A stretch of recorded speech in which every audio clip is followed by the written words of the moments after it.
Lately, I've been seeing a lot of articles about microplastics and new studies that are being released about the effects they're having on our bodies. So let's do a real quick recap. What are microplastics?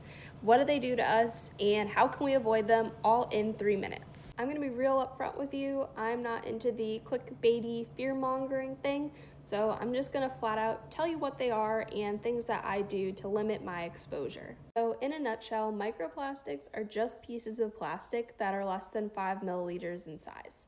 So that could be coming from large pieces of plastic that are breaking down over time, or it could even be pieces of plastic that are in like your beauty products or medical products. It might also be things that are wrapped in plastic, like your food, for example, and then that plastic leaching into the food or water that you're ingesting. So what's the problem?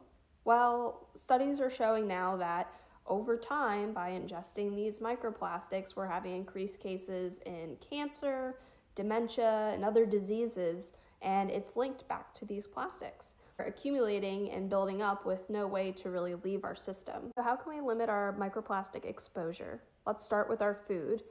Plastic Tupperware, our nonstick pots, pans, air fryers, nonstick crock pots, our plastic wrap, our plastic spatulas and ladles. Instead, replace these items with stainless steel, glass, beeswax covered cotton instead of plastic wrap.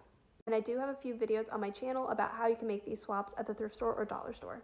Next one is water. Water is a huge vehicle for microplastics, so not using plastic water bottles, using glass or stainless steel instead, using a filter that specifically says it can get microplastics, and using this Life Straw pitcher I found on Amazon. It was like 40 bucks. It does not get all microplastics, and the body of the pitcher itself is plastic, which is not great, but it does get some, and it was a price that was affordable for me.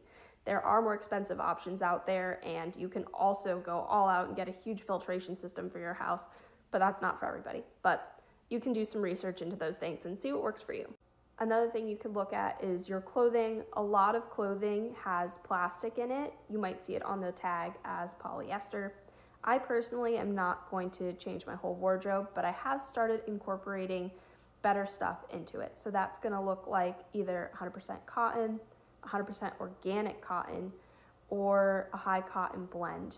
And I have 2 videos on my channel. One is thrift shopping for cotton clothing, and the other is organic cotton underwear at Marshall's. I am out of time, but I do have some more suggestions, so if you would be interested in getting more, give this video a like just to let me know that you would like a part 2, and I'd be happy to make it for you guys.